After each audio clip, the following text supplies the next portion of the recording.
Abra sua Bíblia, Evangelho de Mateus, capítulo 5, dando continuidade ao estudo das bem-aventuranças. Hoje nós estamos na terceira, capítulos 5, versículos 5. Bem-aventurados os mansos, porque eles herdarão a terra. Louvado seja Deus. Irmãos, hoje nessa terceira bem-aventurança,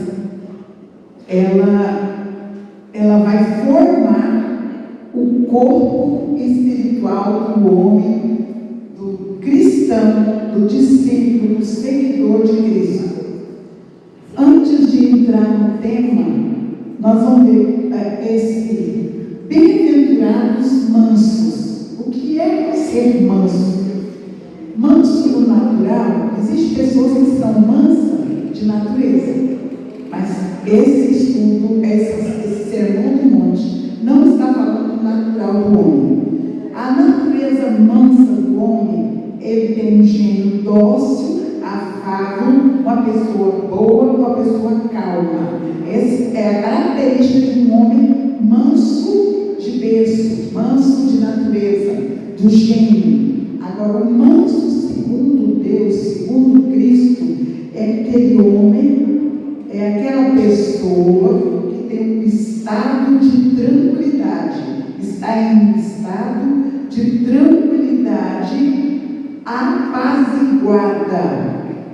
É como, para dar um exemplo para a gente entender, a gente pega um potro selvagem, mas ele está sendo domesticado pela palavra de Deus. Então, esse manso, segundo Deus, ele vai tratar dessa natureza de Cristo no homem. E o que é interessante é que hoje, nessa terceira bem-aventurança, nós vamos ser testados para ver se estamos aptos a ser lançados para fora, para lidar com pessoas. Porque primeiro nós vimos o homem quebrantado, o homem pobre de espírito, que se desviou de si mesmo, desfez da sua arrogância, do seu mau costume, e Cristo entrou e o Espírito de Deus entrou. Na segunda, nós vimos esse homem gemendo, buscando mais de Deus, buscando a perfeição, olhando para você mesmo e gemendo na presença de Deus, chorando, buscando o quebrantamento diante do Senhor. E o resultado aqui nós vamos encontrar a pessoa mansa, a pessoa que recebeu. Lembra que aqui está formando um corpo? Veja que tem uma alma, tem um espírito e tem um corpo. Aqui está formando um corpo. Porque o choro, ele faz a vez da alma, porque está ali sempre. O choro é constante na vida do homem. O homem que busca, que já adquiriu a pobreza do espírito, não vive mais ele, mas Cristo vive nele, ele alcançou essa pobreza de espírito. Então, quanto mais ele se aproxima de Deus, mais ele percebe que precisa de Deus. Então ele vai chorar, precisa de Deus, ele vai chorar nos pés do Senhor e olhando para dentro de si mesmo, buscando ser uma pessoa melhor. E quando ele consegue encontrar a resposta de Deus em si, a essência de Deus na sua vida, ele torna-se uma pessoa mansa. Ele foi domesticado pelo nosso Senhor. O exemplo que eu criei aqui, do potro bravo. Ele lá, quando ele está lá bravo, não tem serventia nenhum, não serve para nada. Mas depois que ele torna dócil, domesticado, ele é útil, né? E assim é a nossa natureza. Pois esse espírito manso, dando a nossa vida. A gente vive, às vezes, a vida inteira a gente vive convivendo com pessoas, desviando, mas quando essa pessoa resolve nos afrontar, a gente mostra que realmente não tem felicidade. É verdade. Muitas vezes a amizade acaba, né?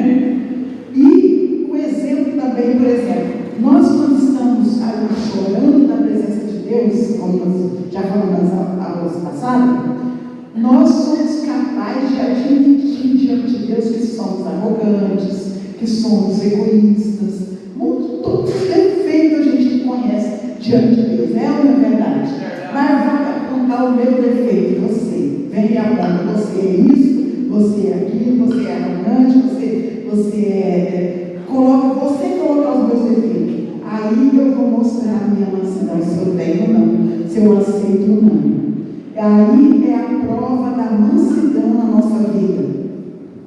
Quando nós recebemos de fora e aceitamos aquilo, reconhecendo que verdadeiramente nós somos aquilo. Eu acho que é o Dias Lopes Hernandes que trouxe um exemplo, que é uma irmã escreveu uma carta para um pregador, falando muitos defeitos dele. Ele recebeu aquela afronta, toda aquela carta, ele disse que subiu.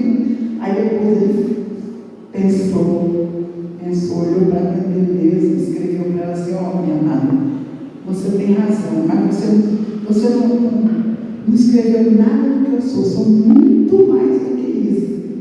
Quebrou a mulher, quebrou o argumento dela, adquiriu uma amizade. Então, a mansidão é esse espírito de quebrantamento, porque o nosso problema, às vezes nós passamos, como eu falei, a gente passa muito tempo escondendo, desviando, mas quando somos afrontados, nós temos na ponta da língua a reação.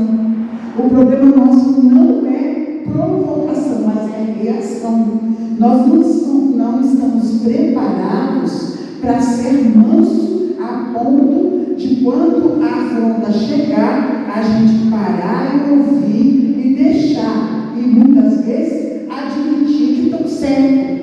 Esse é o espírito de mansidão. Nós vamos ver alguns exemplos na Bíblia que são exemplos grandes de mansidão. O primeiro exemplo que eu colocaria aqui é Abraão.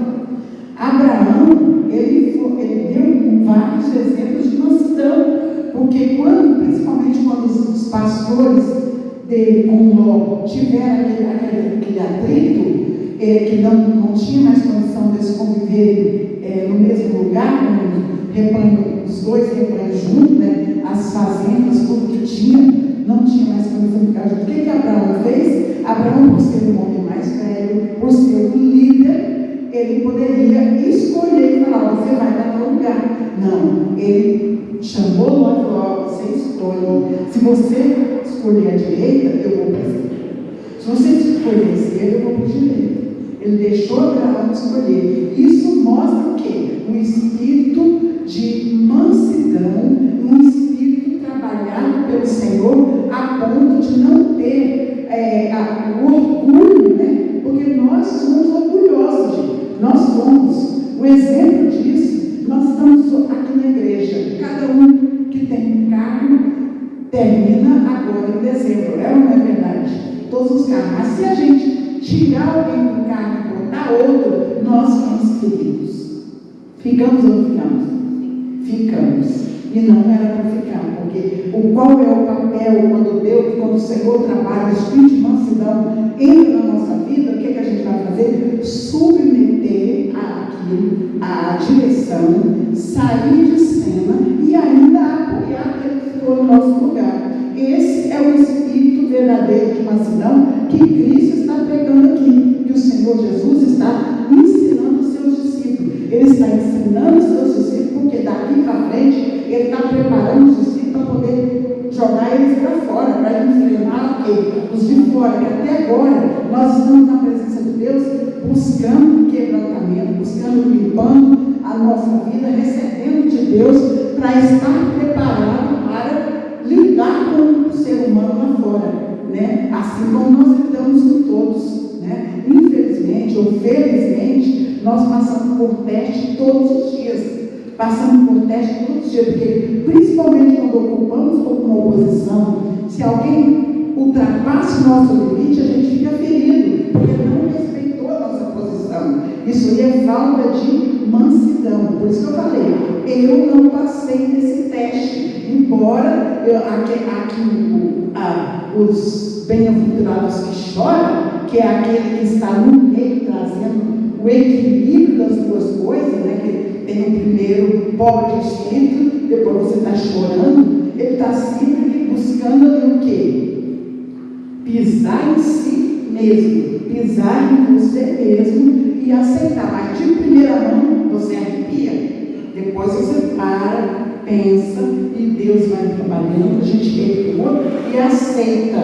Mas de cara, o espírito da rebeldia, o espírito do orgulho, da prepotência está de pé. Então, por isso que esse aqui eu falo que forma um corpo, porque você se aquebranta de Deus, recebe Deus e fica ali lamentando aos pés do Senhor para manter a mansidão, porque a partir daqui nós vamos ser confrontados agora, e nós temos que estar aptos, segundo, se nós queremos ser um discípulo, segundo os ensinos do Senhor, conforme a lei que legisla o reino de Deus, né? Nós estamos aqui aprendendo, tudo isso aqui que Jesus está ensinando, é a nova lei que vai governar, liderar o reino de Deus. Não é lei do mais forte. O mundo trabalha diferente. O mundo você precisa ter tutano, tem que ter força, tem que falar mais alto para poder adquirir, né, posição. Mas no reino de Deus é o contrário. Jesus certa vez falou para os discípulos que quem quiser ser o maior tem que ser o menor. Quem quiser ser servido tem que servir primeiro, né? Então o exemplo, a lei de Deus é contrária à lei do mundo. Então vamos dar mais alguns exemplos. Outro exemplo muito bom, Moisés, meu Deus, Moisés, em Números 12, versículo 3, diz que Moisés foi um homem muito manso, mais do que todos os homens que haviam sobre a terra. Não está dizendo, às vezes a gente lê isso aqui direto e fala é o homem mais manso da terra. Não, a Bíblia diz que havia naquela época. Ele era o homem mais manso que havia na terra naquela época dele. Mas lembra que ele passou por uma contenda muito grande com Arão e a sua irmã Miriam, os dois irmãos, né? Se levantando contra ele, porque eles acreditavam que não era só Deus, não falava só com Moisés. Mas o que aconteceu? O Senhor tomou as dores de Moisés, chamou os três e falou: olha, se há algum profeta, se eu falo com alguém, eu falo por sonhos, falo por figuras, mas com Moisés eu falo boca a boca. E ainda ele me vê a minha imagem. Lembra na pregação passada que ele viu a imagem de Deus pelas costas? Então Moisés continuou vendo a imagem, a sombra, aqui está dizendo a sombra de Deus, ele vê a sombra do Senhor. Então, aí o que aconteceu com Miriam? Na mesma hora, Deus castigou Miriam e ela ficou leprosa por causa do levante contra Moisés. Porque Deus falou: olha, se qualquer homem na terra, ele fala por sonhos, fala por figuras, porque quando nós temos um sonho, Deus nos dá figuras e a gente interpreta. Não é assim que acontece? Mas com Moisés, o Senhor falou para Miriam e Arão que ele fala boca a boca. É diferente. Por isso a ira de Deus desceu sobre eles e ela ficou leprosa. De Arão, Deus teve misericórdia, porque ele era sacerdote, tinha escolhido por causa da palavra dele, por causa do chamado da unção, Deus poupou Arão. Mas ele viu a irmã dele leprosa e Moisés teve que interceder para que ela ficasse curada. Então veja que Moisés, sendo essa mansidão de Moisés, não é segundo o homem natural, porque Moisés tinha tutano forte. Lembra, eu não li, nós não falamos domingo, mas naquele texto que nós pregamos domingo, quando ele desce do monte, que o povo estava reunido com o bezerro de ouro, o que aconteceu? Ele chamou: quem estiver do lado de Deus, vem para cá, e quem não estiver, fica aí. E aqueles que vieram lá dentro, toda a tribo de Levi, ele falou: pega a sua espada e mata pai, mata mãe, mata irmão, mata tudo que for que estiver errado. E Moisés mandou passar a espada e matou mesmo. E depois ainda correram, não sei quantos que eu já esqueci aqui, quantas mil pessoas morreram quando a ira de Deus desceu sobre aquele povo por causa do pecado. Mas Moisés, ele era manso segundo Deus, porque ele sabia submeter, ele sabia baixar a cabeça. Ele, como líder, dizem os estudiosos, só que saiu do Egito foi 603 homens, sem contar mulheres e crianças. Os estudiosos fazem uma estimativa de 2 milhões de pessoas. Imagina um homem liderando 2 milhões de pessoas. Poucas pessoas já dão trabalho, não dá? Imagine 2 milhões de pessoas ele liderando. Então Moisés, ele era manso segundo Deus. Não, mesmo que a natureza dele tivesse também brandura natural, mas essa mansidão aqui que nós estamos, que Jesus está falando, é a mansidão da virtude do Espírito Santo. Eu quero ainda ler aqui um texto, que eu quero que os irmãos acompanhem. Hebreus, capítulo 11, é um testemunho a respeito da vida de Moisés. Diz assim, Hebreus, do 24 em diante. Pela fé, Moisés, sendo já grande, recusou ser chamado filho da filha de Faraó, escolhendo antes ser maltratado com o povo de Deus do que por um pouco de tempo ter o gozo do pecado, tendo por maior riqueza o vitupério de Cristo do que os tesouros do Egito, porque tinha em vista a recompensa. Pela fé deixou o Egito, e não temendo a ira do rei, porque ficou firme como vendo o invisível. Olha o que levou Moisés. Ele trocou toda aquela vida de príncipe, ele trocou aquela vida de bonança, porque ele sabia que aquilo ali durava pouco, porque a nossa vida, aos nossos olhos, pode durar 70, 80, 90 anos, mas aos olhos de Deus é como vento, passa rápido. Então ele trocou essa vida aqui por um pouco de tempo. Ele deixou toda essa mordomia para sofrer a vergonha, o vitupério de Cristo e ser maltratado. Mas o que ele tinha na sua mente a visão de que a vida eterna com Cristo. Ele esperava algo maior, porque ele estava como alguém que estava vendo o invisível, a vitória, né? Porque aqui mesmo, nesse estudo nós vamos ver que a recompensa desses mansos são a herança, a vida eterna, a herança, são herdeiros de tudo que é de Deus. Louvado seja Deus. Aí, agora, outro exemplo. Tem tantos, Jeremias, eu nem vou, eu vou falar aqui de Paulo, mas Jeremias também é um exemplo disso. Jeremias, ele lá no capítulo 1, quando fala que Jerusalém ia ficar com um caldeirão fervente. Então, Jeremias, o ministério dele foi dentro desse caldeirão fervente, né? Ele nunca, toda a palavra que ele trouxe era contrária a tudo que o povo queria ouvir. Ele foi maltratado de todas as formas, mas ele escolheu estar na presença de Deus. Então, essa submissão, esse espírito que submete, escolhendo, não olhando para a sua própria vida, mas olhando para a recompensa que tem em Cristo Jesus, ele submete, isso chama-se mansidão. Louvado seja Deus. Agora vamos falar de Paulo. Paulo, gente, eu poderia passar a noite inteira falando do exemplo de Paulo.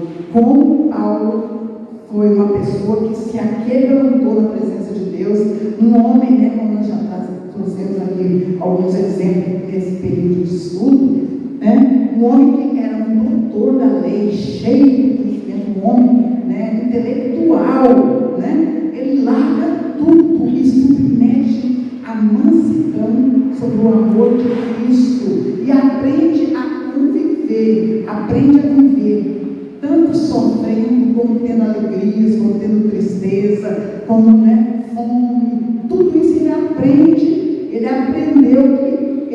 sabe se é tanto ter como não ter. Como eu já falei, Paulo está na sua terceira viagem missionária, ele chega na cidade de Mileto, e ele chama os anciãos, os líderes da igreja de Éfeso, e ele então vai tratar com os líderes a respeito da igreja, né? Eu vou ler a partir do 18.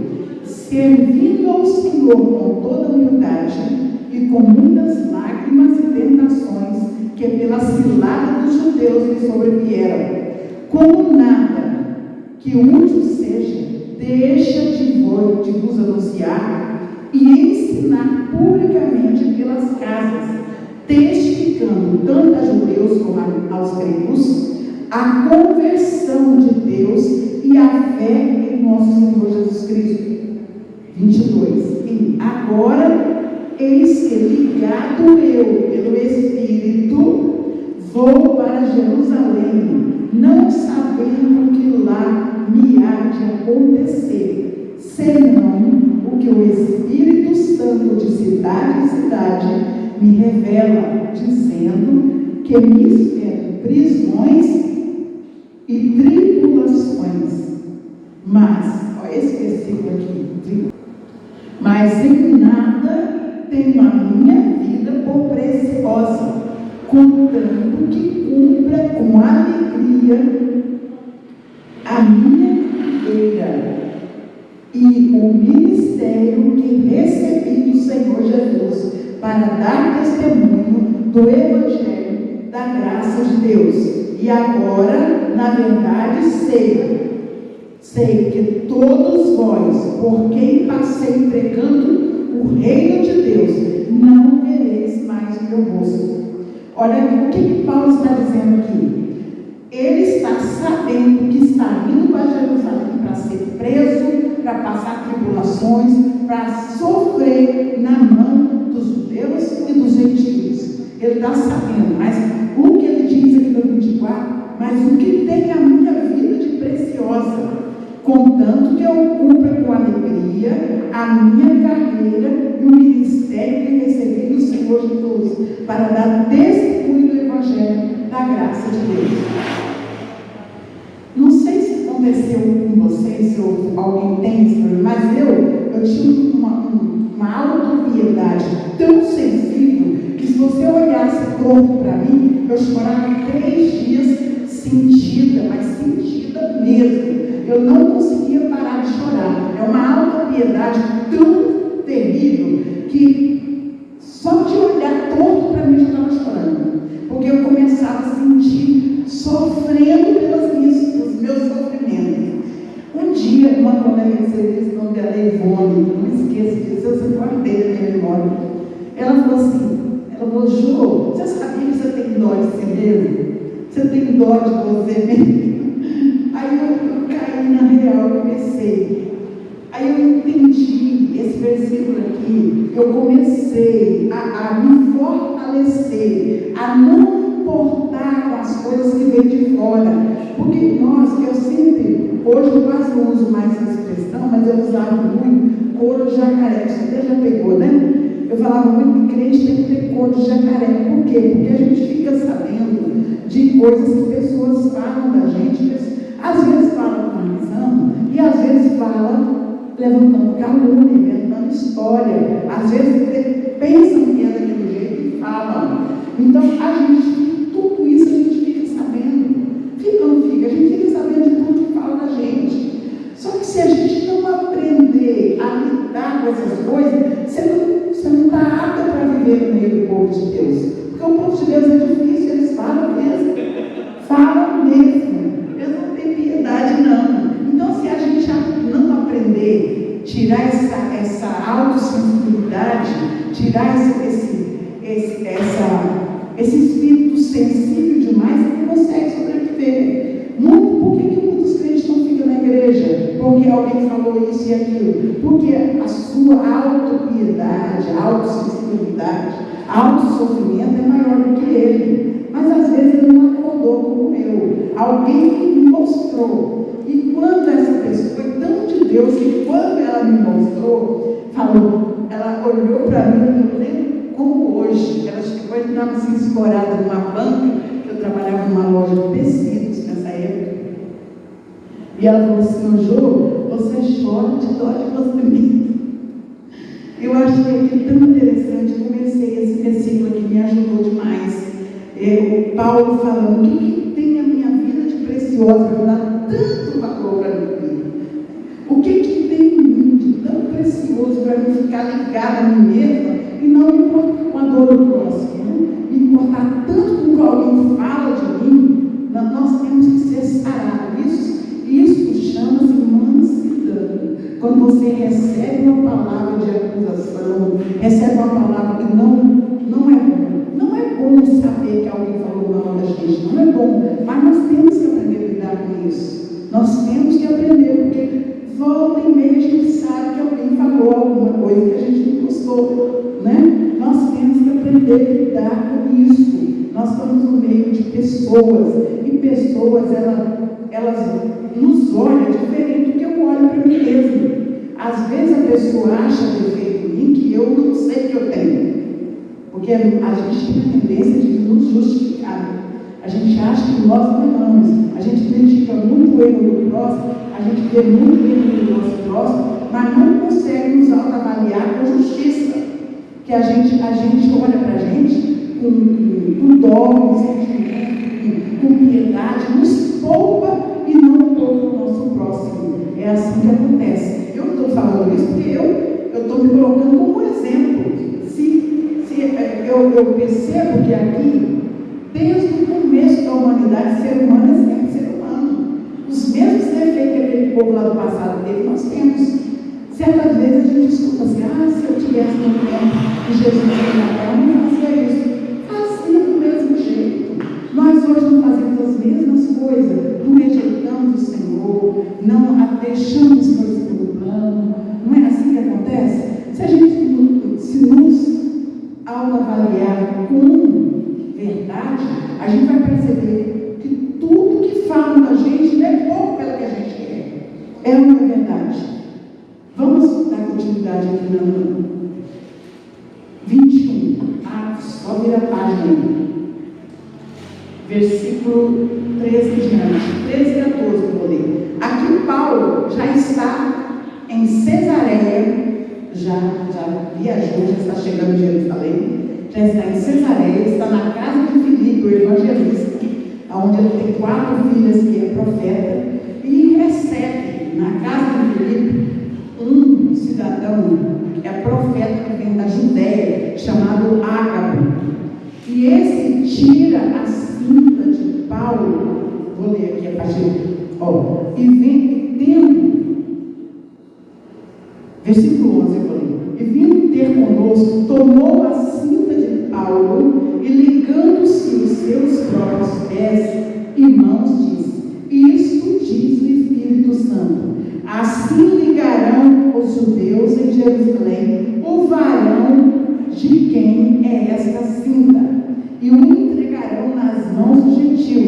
E ouvindo nós, os que estavam na casa de Filipe, ouvindo nós isto, rogamos-lhe, tanto nós como os que eram naquele lugar, quer dizer, tanto a equipe de Paulo, como aqueles que eram da casa na região de Cesareia, que não subisse a Jerusalém. Mas Paulo respondeu: que fazeis vós, chorando e magoando-lhe o coração? Porque eu estou pronto, não só a ser ligado, mas ainda a morrer em Jerusalém, pelo amor do nosso Senhor Jesus Cristo. Olha o desprendimento, a pessoa mansa, pronto a receber todo tipo de afronta, sem questionar. Esse é o verdadeiro exemplo do cristão manso, segundo os ensinos de Jesus. Versículo 14. E como não podíamos convencê-lo, nos aquietamos dizendo: faça-se a vontade do Senhor. Então aqui nós temos o exemplo, e nós temos que seguir a palavra de Deus. Aqui nesse estudo do Sermão do Monte, ele está nos preparando para o reino, está nos ensinando os discípulos, os seguidores, a ser semelhante a Cristo, aí ser imitadores do próprio Cristo, como diz lá na carta de Paulo aos Coríntios, que Paulo fala que nós temos que ser imitadores de Cristo. E lá no Filipenses ele fala que tem que ser nosso imitador, que os crentes sejam imitadores de Paulo, porque ele é de Cristo. Então, nós imitando a Cristo, imitando a Paulo, estamos fazendo a mesma coisa, porque Paulo imita a Cristo Jesus, espírito de mansidão, né? Jesus é o exemplo supremo, né, de mansidão. Eu gosto muito de citar Filipenses 2. Meu Deus, aquilo ali é muito forte, porque Paulo relata lá, traz um retrato do próprio Cristo, mostrando que ele é Deus, mas ele deixou toda a sua glória e veio como homem, se transformou na qualidade de homem, virou um servo e morreu pela mão sem questionar. Isso é espírito de mansidão, porque Deus se submeter a homens pecadores, ele se submeteu para dar-nos exemplo, né? Louvado seja Deus. Filipenses, agora não falando de Cristo, vamos falar de nós, né? Filipenses 2:5 diz assim: de sorte que haja em vós mesmo, o mesmo sentimento que houve também em Cristo Jesus. Então veja, né? Se Cristo deixou toda a sua glória, sendo Deus, e se transformou na condição de homem, ainda desceu um pouquinho mais baixo, que é servo, e depois de servo, morreu escarnecido numa cruz do Calvário. E aqui no versículo 5 está dizendo que nós temos que ter esse mesmo sentimento, o mesmo sentimento que houve em Cristo Jesus. Então nós temos que seguir, se somos seguidores, se somos discípulos de Cristo, temos que imitá-lo. E no Sermão do Monte que está nos capacitando para isso.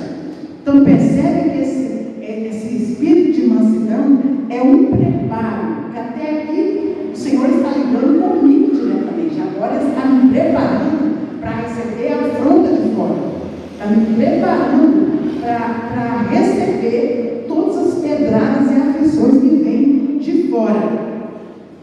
Agora, versículo 1 Pedro, quero ler também isso aqui, Pedro 18 a 23, é um texto também, assim, os deveres do servo cristão, os deveres nossos, né?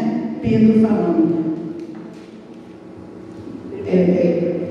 1 Pedro 2, versículo 18 em diante, vou ler assim: vós servos, sujeitai com todo temor ao Senhor. Como eu sujeito ao Senhor? Sujeitando ao próximo. Porque eu mostro que sujeito a Deus quando eu sujeita ao meu próximo. Se eu falo que amo a Deus e não amo meu irmão, sou mentiroso. E se eu falo que sirvo a Deus e não sirvo meu irmão, eu estou mentindo. Porque eu sirvo a Deus servindo meu irmão. Porque é interessante, eu até coloquei isso aqui. Não tem muita ligação não, mas ao mesmo tempo tem. Apocalipse 14:13 diz assim, tem 7 bem-aventuranças no livro de Apocalipse. Aqui do capítulo 14 diz assim: bem-aventurados que desde agora morrem no Senhor, sim, diz o Espírito Santo, para que descansem dos seus trabalhos e as suas obras os sigam. Então veja aqui que quando nós partimos dessa terra, a obra que eu deixei, o trabalho que eu realizei aqui, vai continuar pregando. O que nós estamos fazendo aqui? Nós estamos falando de Paulo, estamos falando de Moisés, estamos falando de Abraão. Eles estão mais aqui? Quantos anos mais? Quantos milênios não estão mais aqui? Mas a obra deles está falando e pregando para nós. Então por isso que Jesus fala, bem-aventurado aqueles que morrem no Senhor, é o Espírito Santo que está falando, que eles descansam dos seus trabalhos, mas as obras que eles praticaram continuam trabalhando por nós. Eu sempre digo, hoje nós temos a responsabilidade, no dia de hoje, ele vai dar testemunho amanhã. Às vezes passa esse dia de hoje aqui, às vezes daqui a 20 anos você vai dar um testemunho do que aconteceu aqui hoje. Então, por isso que eu falo, é muito importante nós andarmos com responsabilidade, pisando em cima de nós mesmos, trabalhando no nosso eu e nos aperfeiçoando na pessoa de Cristo, porque o nosso dia de hoje, nós vamos precisar dele amanhã. Mateus 11, 25, todos conhecem esse texto, mas ele é muito forte. Vinde a mim, o Senhor Jesus falando, vinde a mim, todos os que estão cansados e oprimidos, eu vos aliviarei. Isso aqui é forte, viu? Vinde a mim, ele está chamando aqueles que estão sobrecarregados, cansados da luta, do dia a dia. Vem e eu vos aliviarei. E diz ainda mais: tomai sobre vós o meu jugo e aprendei de mim, que sou manso e humilde de coração, e encontrareis descanso para a vossa alma. Agora, a recompensa. Bem-aventurados os mansos, porque eles herdarão, olha que privilégio, herdarão a terra. Então, o que nós somos? Herdeiros. Romanos 8, 16 e 17 diz assim: o Espírito de Deus testifica com o nosso Espírito que somos filhos de Deus. E se somos filhos, somos logo herdeiros da lei, herdeiros de Deus e co-herdeiro de Cristo, se é certo que com Ele padecemos, para que também com Ele sejamos glorificados. Então veja que se o Espírito de Deus testifica no nosso Espírito que nós somos filhos de Deus. Se eu sou filha, se eu reconheço que sou filha de Deus, eu sou herdeira de Deus, de tudo que Deus tem. E se eu sou herdeira de Deus, logo eu sou co-herdeira. Quer dizer, vou herdar com Cristo tudo que é dele. Vou herdar com Cristo tudo que é dele. Mas para ser herdeira, eu tenho que padecer juntamente com Ele, para também com Ele ser glorificado e receber essa grande herança. É interessante que o Salmo 37, versículo 10 diz assim: pois ainda um pouco e o ímpio não existirá, olhará para o seu lugar e não aparecerá, mas os mansos herdarão a terra e se deleitarão. Está no futuro aqui, herdarão no futuro, verbo no futuro, na abundância de paz. Olha aqui a nossa herança para os mansos de coração, para os que estão aplicando os ensinos de Jesus. Ele é como quem não tem nada, mas sabendo que tem tudo. Olha que coisa grandiosa é esse sentimento que o Senhor Jesus nos dá. Ele nos ensina, nos quebra por dentro e nos ensina a andar na presença dele, mas nós temos uma recompensa, coisa que o ímpio não tem. Esse versículo que nós lemos antes aqui, o ímpio ele vive um pouco de tempo aqui, durante a vida dele, daqui a pouco ele não existe mais. Por quê? Ele vai para as regiões do inferno, como diz o próprio Salmo, aqui está dizendo, né? O Salmo 115, versículo 18, que diz: ele desce à sepultura e lá ele desce ao silêncio, e aqueles que estão em Cristo, eles herdarão tudo. Então a palavra de Deus ela é clara, ela sabe separar aqueles que são fiéis ao Senhor e os que não são. Os que não são, eles vão descer a sepultura, vão cair no silêncio profundo eternamente. Ali cortou a relação com a comunhão com Deus. Não existe mais nada de só sofrimento. Mas aqueles que estão em Cristo, eles herdarão tudo, toda a terra, toda a riqueza, toda a paz, toda a alegria. Herdarão. Esses são para os mansos, para os servos. Portanto, ninguém se glorie nos homens, porque tudo é vosso. Seja, aqui está falando das divisões, das dissensões na igreja, seja Paulo, seja Apolo, seja Cefas, seja o mundo, seja a vida, seja a morte, o presente e o futuro, tudo é vosso, nós de Deus e Cristo de Deus. Então veja que tudo é nosso. Qual foi a palavra do pai, filho pródigo? Né?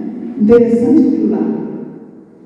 O pai diz: filho, tu sempre estás comigo. Todas as minhas coisas são tuas. Gente, que palavra forte. O filho pródigo lá desesperado, sofrendo ciúmes, que trabalha o tempo todo, nunca desperdiçou a riqueza do pai. O filho pródigo dividiu a herança do pai, foi para um lugar, gastou com prostituta, com o mundo, todo tipo de coisa. Aí volta o pai magro, dizendo: você vai fazer aquela festa.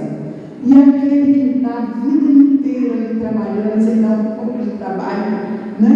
E ele fica triste: pai, nunca me deu um bezerro cevado para comer com meus amigos. E esse acabou com tudo que você tinha. E você recebe dessa forma. E o pai responde: filho, tu sempre estás comigo. E todas as minhas coisas são tuas. Olha aí, esse é Deus falando conosco. Tudo que é de Deus é nosso. Por isso que vale a pena. Vale a pena andar na presença de Deus. Vale a pena aplicar a palavra de Deus. Porque aqui nós estamos aprendendo a trabalhar no reino, para depois receber esse reino de herança, né? É a nossa herança, porque o Senhor diz, Salmo 115, os céus são os céus do Senhor, mas a terra deu a ele aos filhos dos homens. Então a terra hoje ainda não pertence a nós, mas vai pertencer a nós. Tudo isso é nosso. Tudo é nosso. Nós somos herdeiros de Deus, co-herdeiros de Cristo. Tudo que é de Cristo é nosso, juntamente. Então, louvado seja Deus por hoje é só.